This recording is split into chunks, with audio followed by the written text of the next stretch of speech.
नरेंद्र मोदी के तीसरी बार प्रधानमंत्री के रूप में शपथ लेने पर नई दिल्ली में सीएम धामी ने पीएम मोदी को बधाई एवं शुभकामनाएं दी। सीएम धामी ने कहा, भारत प्रधानमंत्री के नेतृत्व में विकास का नया अध्याय लिखने को तैयार।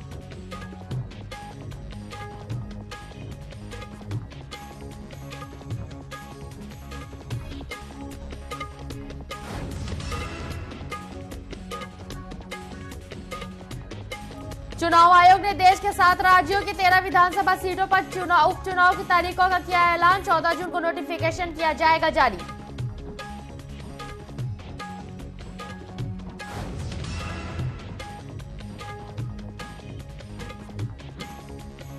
उत्तराखंड में उपचुनाव को लेकर निर्वाचन आयोग ने किया तारीखों का ऐलान। 10 जुलाई को प्रदेश की 2 विधानसभा मंगलौर और बद्रीनाथ के लिए होगा मतदान।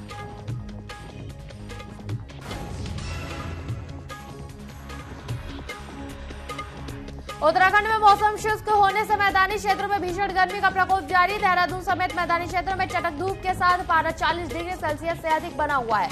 मौसम विभाग के अनुसार आज से मैदानी क्षेत्रों में लू चलने की चेतावनी।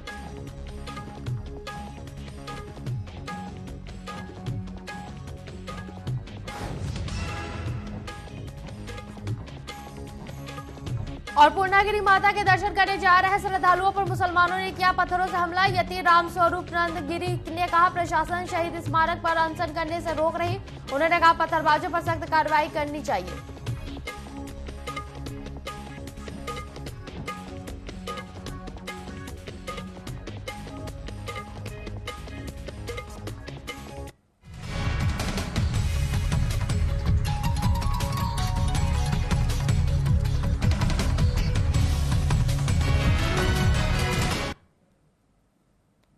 नमस्कार, न्यूज अपडेट में आपका स्वागत है। मैं हूं आपके साथ सिमरन मिश्रा। बढ़ते हैं खबरों की ओर। तो नरेंद्र मोदी के तीसरी बार प्रधानमंत्री के रूप में शपथ लेने पर नई दिल्ली में सीएम पुष्कर सिंह धामी ने पीएम मोदी को बधाई और शुभकामनाएं दी। इस दौरान सीएम धामी ने कहा कि मुझे पूरा विश्वास है कि प्रधानमंत्री मोदी का तीसरा कार्यकाल विकसित भारत के निर्माण की दिशा में मजबूती से आगे बढ़ने वाला स्वर्णिम काल होगा। निश्चित रूप से प्रधानमंत्री के सशक्त नेतृत्व में देश की विश्व की तीसरी सबसे बड़ी आर्थिक शक्ति बनकर उभरेगा। और वहीं अल्मोड़ा सीट से लगातार तीसरी बार के सांसद अजय टम्टा को मोदी कैबिनेट में जगह मिलने पर अल्मोड़ा में जश्न का माहौल बना हुआ है। बीजेपी कार्यकर्ताओं ने एक दूसरे को मिठाई खिलाकर और आतिशबाजी करते हुए जश्न मनाया। वहीं इसे लेकर उनके परिजनों ने खुशी जताई है और प्रधानमंत्री मोदी का आभार जताया। मोदी जी की कैबिनेट में जो पहली बार में ही स्थान मिला है, उसके लिए मैं अपने राष्ट्रीय अध्यक्ष जी का, अपने प्रधानमंत्री जी का, अपने प्रदेश के मुख्यमंत्री जी का धन्यवाद करता हूं। अल्मोड़ा में आज सब कार्यकर्ताओं में इतना उत्साह है, जिस उत्साह से कार्यकर्ताओं ने उनको विजय बनाने में कार्य किया।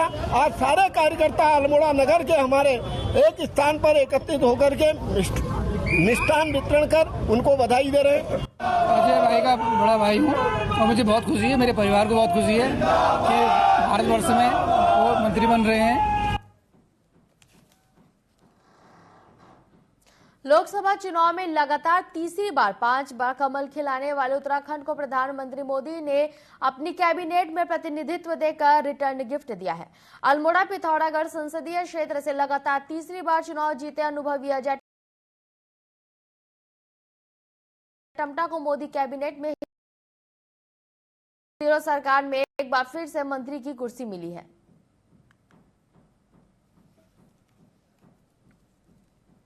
माननीय प्रधानमंत्री जी के साथ काम करने का पहले भी एक बार अवसर मिला है, फिर दोबारा से मुझे अवसर मिला है।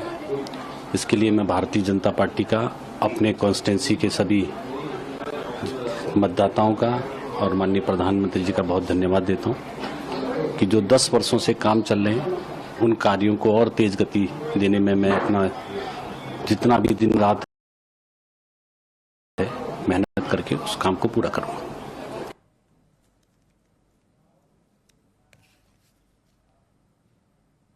चुनाव आयोग ने देश के 7 राज्यों में 13 विधानसभा सीटों पर उपचुनाव की तारीखों का ऐलान कर दिया है, जिसके लिए 14 जून को नोटिफिकेशन जारी किया जाएगा। वहीं बद्रीनाथ और मंगलौर विधानसभा सीट पर भी 10 मई को उपचुनाव के लिए मतदान किया जाएगा, जबकि 13 जुलाई को मतगणना होगी।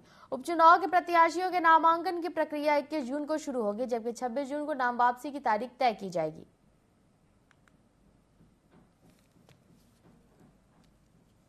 इलेक्शन पिटीशन के लिए 45 डेज इस सबको हम सुरक्षित रखते हैं। इसके लिए नया ईवीएम और 12 तारीख से इसका फर्स्ट लेवल चेकिंग हम शुरू कर रहे हैं। जो रिजर्व ईवीएम है हमारे पास, उसी से हम 12 तारीख से मैं रिक्वेस्ट करूंगा कि सारी पॉलिटिकल पार्टीज भी वहाँ जब फर्स्ट लेवल चेकिंग होगा वहाँ पर उपस्थित रहें। हाँ, नंबर ऑफ बूथ्स के हिसाब से ईवीएम और वीवीपैट नंबर ऑफ बूथ्स के हिसाब से ही होगा।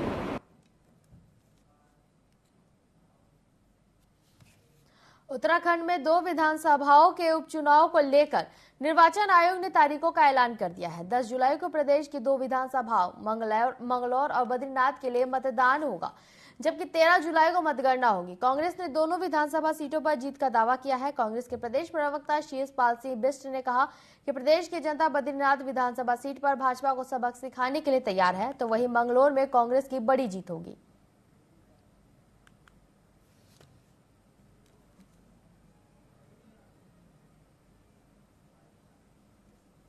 लोकसभा चुनाव की रणभेरी बची थी, तो हमारा प्रतिनिधिमंडल राज्य के मुख्य निर्वाचन आयोग से मिला था और हमने लोकसभा चुनाव के बीच ही जो है दोनों उपचुनाव कराने की मांग की थी, लेकिन लोकसभा चुनाव के बीच ये चुनाव नहीं हो सके। लेकिन अब इसकी घोषणा हो गई है, तो निश्चित तौर पर जो है हमारे अंदर उत्साह है। और आप बद्रीनाथ विधानसभा में देखिए, निवर्तमान विधायक के खिलाफ जनाक्रोश है, क्योंकि उन्होंने पार्टी की पीठ में छुरा भोंकने का काम किया है और निश्चित तौर पर जनता जो है उनको सबक सिखाने के लिए जो है तैयार बैठी हुई है। और मंगलौर उपचुनाव में आप देखिए, लोकसभा चुनाव में वहां पर जो है कांग्रेस पार्टी की जो है बढ़त बहुत ज्यादा है। निश्चित तौर पर दोनों उपचुनाव कांग्रेस पार्टी प्रचंड बहुमत से जीतेगी, ऐसा मेरा पूरा विश्वास है। सीएम धामी की धर्मपत्नी गीता धामी टनकपुर क्षेत्र भ्रमण पर पहुंची, जिसमें उन्होंने ग्रामीण क्षेत्रों में वृक्षारोपण किया। साथ ही ग्रामीणों में वृक्षों को बांटकर उनकी देखभाल करने का आग्रह किया। वहीं गीता धामी ने कहा कि आजकल प्रदूषण के चलते लोगों का जीना दुभर हो गया है और पहले की अपेक्षा गर्मी का भी प्रकोप बढ़ रहा है। वृक्ष लगाकर हम पृथ्वी को हरा भरा करेंगे तथा वृक्षों से हमें शुद्ध वायु की प्राप्ति होगी, साथ ही हमें छाया और फल भी प्राप्त होंगे। वहीं गीता धामी पूर्णागिरी पैदल मार्ग के जाने वाले नाले में बन रहे 13 करोड़ के पुल का भी निरीक्षण किया।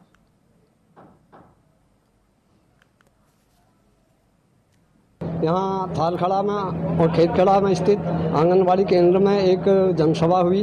वास्तविकता यह है कि उनका जो कार्यक्रम है अभी क्षेत्रीय भ्रमण टनकपुर बनबसा क्षेत्र में भ्रमण कर रही हैं। इसी कड़ी में यहाँ थालखड़ा खेतखड़ा में आंगनबाड़ी केंद्र में एक जनसभा की गई, जिनमें उन्होंने धामी जी द्वारा किए गए विकास कार्यों के बारे में अवगत कराया और लोगों की समस्याएं सुनी और साथ ही इस क्षेत्र में हरियाली लाने के लिए ग्रामीणों को वृक्ष वितरण किए, ताकि इस हरियाली के लिए प्रदूषण के लिए एक फलदार पौधा हर परिवार को मिले, यह सोच के साथ वो यहाँ पर आई हैं। देखिए, आज का ये जो वातावरण है, ये पर्यावरण है, इसका संरक्षण बना रहे, संवर्धन बना रहे और हमारी प्रकृति हमेशा हरी भरी रहे, लहराती रहे, सभी को शुद्ध हवा, जल, फल, फूल हमेशा मिलता रहे, इसके लिए सेवा संकल्प के माध्यम से ये बृहद वृक्षारोपण का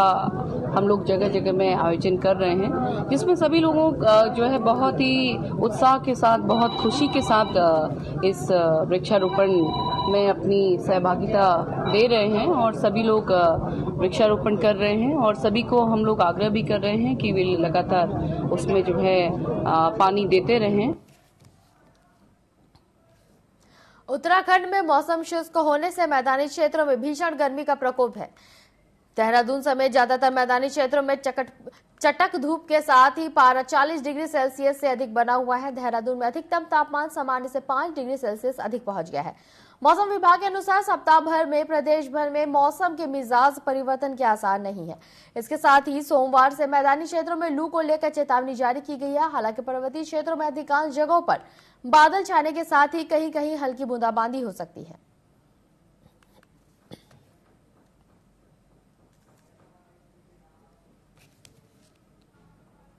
देहरादून जिलाधिकारी सोनिया ने आम जनता की समस्याओं को सुना और उनके निदान के लिए अधिकारियों को निर्देश दिया। साथ ही समस्याओं का त्वरित निराकरण करने की भी बात कही। उन्होंने बताया कि आम जनता की समस्याओं में बिजली, पानी, सड़क और कई सामान्य मुद्दे रहे हैं, जो लेकर लोग आए हैं।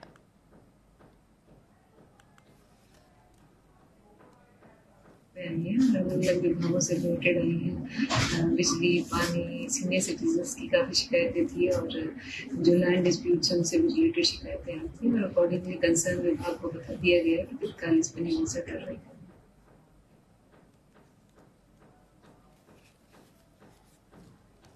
दोपहिया वाहन चालकों से लिफ्ट लेने के नाम पर तमंचे पर के बल पर लूट करने के आरोपियों को पुलिस ने गिरफ्तार कर लिया है। आरोपी क्षेत्र में कई वारदातों को अंजाम दे चुके थे। एसपी देहात के नेतृत्व में गठित पुलिस टीम ने 2 आरोपियों को गिरफ्तार कर उनके पास से तमंचा, स्कूटी आदि सामान बरामद किया है।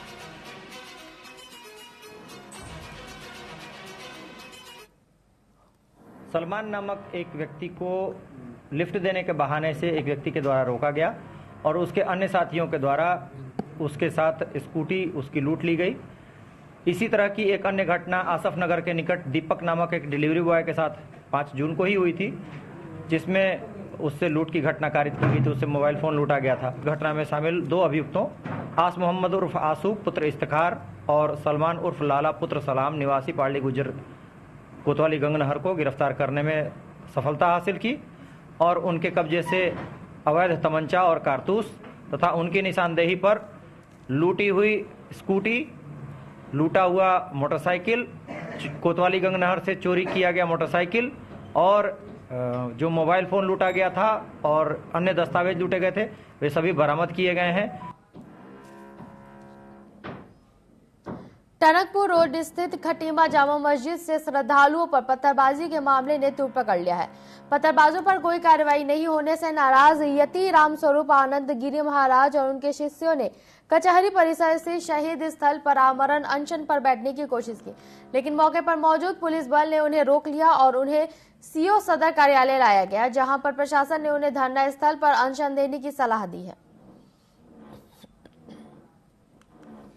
उत्तराखंड में रह रहे सभी मुसलमानों को बाहर करने के लिए और उत्तराखंड में बाहर से आ रहे मुसलमानों को बैन लगाने को लेकर के और उत्तराखंड के सभी मस्जिद, मजार, मदरसों को हटाने को लेकर के हम और यति परमात्मा नगरी शहीद स्मारक देहरादून में हम आमरण अनशन पे आज बैठने जा रहे थे, लेकिन देहरादून की पुलिस प्रशासन ने हमें यहाँ जो है रोक लिया है और अब हमें जो है वो गिरफ्तार कर लिया है। अब हमें प्रशासन जो है वहां तक नहीं पहुंचने दे रहा है। प्रशासन कह रही है कि हम आपको जो है अनशन नहीं करने देंगे, जबकि हमारा लोकतांत्रिक अधिकार है, लेकिन प्रशासन का कहना है कि हम आपको नहीं करने देंगे, हम आपको यहाँ से जाने नहीं देंगे। स्वामी जी अपना जो भी उनकी अपनी मांग है उसको लेकर निर्धारित जो धरना स्थल प्रेस्क्राइब है सरकार के द्वारा, उसी स्थान पे तो बैठेंगे ना धरने के लिए। ऐसे थोड़ी है कि शहीद स्मारक में जाएंगे, वहाँ कचहरी है, कलेक्ट्रेट है, तमाम रजिस्ट्रार कार्यालय है, इधर आप देखेंगे तो पुलिस विभाग के भी कार्यालय है, बैंक है, वो धरना स्थल नहीं है। धरना स्थल एकता विहार में हमने कहा आप धरना स्थल चलिए, हम धरना स्थल जाते उस जगह तो नहीं जाने देंगे। गिरफ्तार कर लिया नहीं, रोका गया है अभी, लेकिन धरना स्थल ले जाने के लिए यदि नहीं मानेंगे तो फिर अब आगे देखेंगे। उत्तराखंड में गर्मी का प्रकोप बढ़ रहा है। तापमान में लगातार वृद्धि के कारण हीट वेव भी लोगों को परेशान कर रही है। पहाड़ों से लेकर मैदान तक पिछले 2-3 दिनों में बारिश जरूर हुई, लेकिन इस बारिश का फिलहाल गर्मी पर कोई असर देखने को नहीं मिला। तापमान में लगातार वृद्धि हो रही है। बढ़ते तापमान से उत्तराखंड के अस्पताल में डिहाइड्रेशन और लू लगने जैसे तमाम बीमारियों से ग्रस्त मरीजों की संख्या लगातार बढ़ रही है। ऐसे में डॉक्टर अनुराग अग्रवाल ने सभी लोगों से अपील की है कि शरीर में पानी की कमी न होने दें और संतुलित आहार ही लें, साथ ही फास्ट फूड से परहेज करें।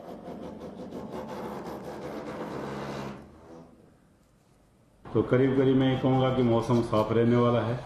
छुटपुट activity, light rain, thunderstorm activity जो अंदर के डिस्ट्रिक्ट है, उत्तरकाशी, चमोली, पिथौरागढ़, रुद्रप्रयाग है, बागेश्वर है, तो उनमें तो छुटपुट मिल सकती हैं हायर रीचेज में। बाकी कोई विशेष कुछ भी नहीं दिख रहा है। ऐसा लग रहा है कि करीब करीब मौसम जो साफ ही रहने वाला 1 वीक अभी आने वाले समय में, और उसकी वजह से जो तापमान है वो अब ग्रेजुअली ऊपर आ रहे हैं और ऐसा लगता है कि 1-2 दिन बाद जो हीट वेव कंडीशन है आइसोलेटेड प्लेसेस फिर से दिखनी शुरू हो जाएगी। देखिए जैसे जैसे देख रहे हैं कि पिछले कुछ दिनों में तापमान बहुत ज़्यादा बढ़ा था और ये बारिश थोड़ी सी अंदर पानी के बावजूद भी जारी है, तो ऐसे में पेट खराब होने के मरीज, नॉर्मली खराब खाना खाने से या गर्मी या लू लगने से, दूसरे हल्के फुल्के बुखार जो लू लगने से हो सकते हैं, डिहाइड्रेशन वाले मरीज काफ़ी आ रहे हैं हमारे पास। तो ऐसे में आप लोग के माध्यम से मैं सभी पब्लिक से अपील करना चाहूँगा कि जब तक ये गर्मी इस तरह का एक हीट वेव वाली संभावना है। खरबूजा, खीरा, ककड़ी इत्यादि को भरपूर मात्रा में लेते रहें। देहरादून के दून अस्पताल में लगातार चोरी की घटनाएं सामने आ रही है। आए दिन अस्पताल के वार्डों में भर्ती मरीजों के फोन और पैसे चोरी हो रहे हैं। इसे लेकर महिला ने बताया कि उनका मोबाइल भी वार्ड से चोरी हो गया था और मोबाइल चोरी करते हुए 2 युवक उनके फोन में कैद हो गए। वहीं उन्होंने मामले की शिकायत पुलिस से की, लेकिन कोई कार्रवाई नहीं हुई। उन्होंने चोरों को खुद पकड़ा।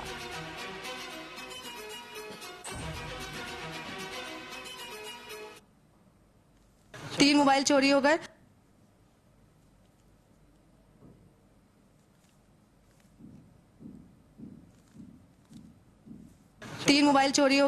आज ही मैं सोई हुई थी, 5 बजे की बात है।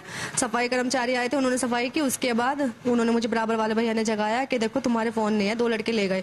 फिर मैंने भाग कर आई एकदम उठ के, तो उनका पीछा किया। खैर वो मिल गए। यहाँ पे कचहरी के सामने से 2 लड़के जा रहे थे और फिर एक पकड़ा गया, एक फरार है। वो बोल रहे थे मसूरी से है। एक ने अपना नाम अभिषेक बताया है। एक मेरा फोन भी था उसमें, और एक दूसरे सामने वाले वार्ड में वो बच्चे वाले में वो भी उनका भी बच्चे का था, और नीचे भी था। 3 फोन पकड़े गए हैं।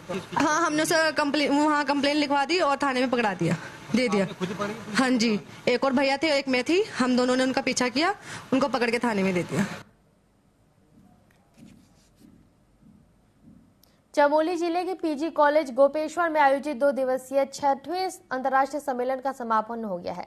विकसित भारत विषय पर आयोजित संगोष्ठी में करीब 200 शोधार्थियों ने अपना शोध पत्र प्रस्तुत किया। देश के विभिन्न राज्यों से आए अर्थशास्त्रियों ने कहा कि देश की आर्थिक उन्नति से ही विकसित भारत बनाने का संकल्प पूरा होगा, इसलिए अधिक से अधिक आर्थिक स्रोतों का निर्माण करना होगा। कार्यक्रम में अर्थशास्त्र के क्षेत्र में उत्कृष्ट शोध लेखन के लिए अवैध विश्वविद्यालय के पूर्व कुलपति प्रोफेसर पीके सिन्हा को ज्ञान रत्न पुरस्कार से सम्मानित किया गया।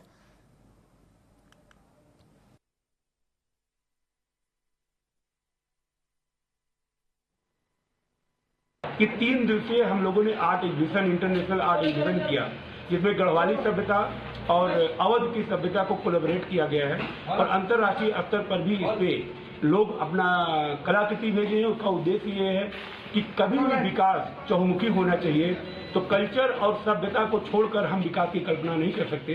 इन्हीं सारे उद्देश्यों को ध्यान में रखते हुए ये 3 दिवसीय अंतर्राष्ट्रीय एग्जीबिशन हम लोग आयोजन कर रहे हैं। निश्चित रूप से इसका जो कॉन्फ्रेंस का जो जिस्ट आएगा, जो निष्कर्ष आएगा, उसको शासन को भेजा जाएगा, और उत्तराखंड के विकास के साथ साथ पूरे देश का भी विकास होगा। इसका थीम है भारत टू विकसित भारत। भारत आज क्या है, 2047 में हमारे प्रधानमंत्री का क्या सपना है, कहाँ तक भारत को ले जाएंगे, इन सभी मुद्दों पर बात हुई। कई रिसर्च पेपर्स भी आए जिसमें इंडिया के डेवलपमेंट की बात की गई, जिसमें अभी पेपर्स में देख लूँ तो अयोध्या में जो हमारे स्कल्पचर आर्टिस्ट हैं उनकी लाइफ पे इम्पैक्ट क्या पड़ रहा है। अयोध्या में एंट्री कर रहे हैं तो कई स्कल्पचर्स दिख रहे हैं, तो जो कलाकार हैं उनके जीवन स्तर में भी सुधार हुआ है, उनके भी हुआ है। एनुअल इंटरनेशनल एसेट कॉन्फ्रेंस का 2 दिवसीय आयोजन हुआ, जिसमें यहाँ पे देश और विदेश से लोगों ने भाग लिया। इस कॉन्फ्रेंस में हमारे पास बहुत सारे विषय थे जिन पे हमने चर्चा की, क्योंकि हमारा विषय बहुत ब्रॉड था, भारत टू विकसित भारत। ये हमारे प्रधानमंत्री मोदी जी का दिया हुआ विषय है, जिसमें हमने 4 पिलर, नारी शक्ति, किसान, यूथ और गरीबों के बारे में डिफरेंट थीम्स और कीनोट प्रेजेंटेशन करवाए। पौड़ी के खंडूली डेयरी फार्मिंग और वर्मी कंपोस्ट का 10 दिवसीय प्रशिक्षण कार्यक्रम का आयोजन किया गया, जिसका आज समापन हुआ। इस दौरान डेयरी फार्मिंग और वर्मी कंपोस्ट का तकनीकी और उद्यमिता विकास की बारीकियों की जानकारी दी। साथ ही संस्थान के डायरेक्टर ने प्रसिद्ध प्रशिक्षार्थियों को डेयरी फार्मिंग और वर्मी कंपोस्ट की नियमित तकनीकी की जानकारी दी और विकास के पहलुओं से भी अवगत कराया। तो हमारी 10 दिन की ट्रेनिंग हुई, जिसमें हमें गाय डेयरी फार्मिंग के बारे में सिखाया गया, जिसमें देसी नस्ली और विदेशी नस्ली। तो उसमें हमने लेनी है 5 गाय लेंगे हम साहिवाल का ये है कि उसमें दूध भी अच्छा है और वो बीमार भी नहीं होती। तो हमें, और उसके अलावा हमें ये सिखाया गया कि घास कैसे उगाते हैं और चारा वगैरह कितना देना है, कितना टाइम पर देना है, ये सब सिखाया गया। यहाँ पे हमारे पास 26 महिलाएं थी और यहाँ पे हमने 10 दिन में हम इन लोगों को डेयरी और ईडीपी का प्रशिक्षण हम लोगों ने यहाँ पे दिया। जो बेसिकली है यहाँ पे हम जो महिलाओं को सिखाते हैं, हम गाँव में जाकर इनका पहले हम कि उद्यमी किस प्रकार बन सकते हैं, तो उद्यमी के बारे में इन्हें जानकारी मिलती है। फिर हम इनको बैंकिंग की जानकारी देते हैं कि अगर ये उद्यमी बनना चाहते हैं तो हम बैंक का यूज किस प्रकार कर सकते हैं। फिर इसके साथ हमने जैसे डेयरी की इस समय प्रशिक्षण हुआ, तो हम गायों से अपनी आजीविका कैसे बढ़ा सकते हैं और एक बड़े उद्यम के रूप में हम डेयरी को कैसे दिखा सकते हैं जिससे हम अपनी आजीविका बढ़ा सकें। और इसमें हम क्या कर सकते हैं और लोगों को जो स्वरोजगार है वो कैसे दे सकते हैं, ये सभी हमने इन 10 दिन में इन लोगों को सिखाया है। इस समय टिहरी के जिलाधिकारी मयूर दीक्षित कांगुड़ा धाम पहुंचे, जहां उन्होंने सबसे पहले नागराजा के मंदिर में पूजा अर्चना की और भगवान का आशीर्वाद लिया, जिसके बाद उन्होंने कांगुड़ा का निरीक्षण कर लोगों से चर्चा की। इसे लेकर उन्होंने कहा कि मुख्यमंत्री के कांगुड़ा को पर्यटन स्थल के रूप में विकसित करने की घोषणा पर उन्होंने कांगुड़ा कैसे विकसित हो सकता है, इसे लेकर निरीक्षण किया।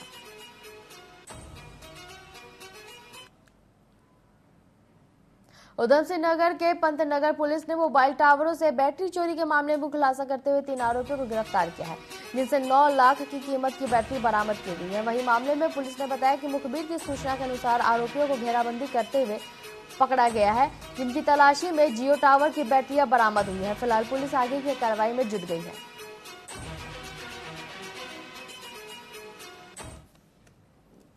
दिनांक 27 मई को हमें तहरीर प्राप्त हुई थी। थाना पंतनगर क्षेत्र में रिलायंस जियो कंपनी के टावर से बैटरी चोरी के संबंध में यह सूचना थी। लगभग 7 बैटरियां इसमें चोरी हुई थी। तो इसमें थाना पंतनगर की पूरी टीम ने काफी सारे 3 अभियुक्तों को गिरफ्तार किया है। ललित सिंह और अभियुक्त दीपक पांडे ये जिला नैनीताल के निवासी है और संदीप कुमार ये ऋषिकेश जिला टिहरी का निवासी है। इन तीनों अभियुक्तों के कब्जे से हमने लगभग 12 लिथियम बैटरी, जियो कंपनी की 12 लिथियम बैटरी हमने बरामद की है, जिसकी बाजार में अनुमानित कीमत जो है 9 लाख से अधिक है। इसके अलावा घटना में जो इस्तेमाल की हुई वाहन है स्विफ्ट डिजायर, वो भी इनके कब्जे से हमने बरामद किया है। इस पूरी उपलब्धि के लिए मैं थाना पंतनगर की टीम को बहुत बहुत बधाई और शुभकामनाएं देता हूँ।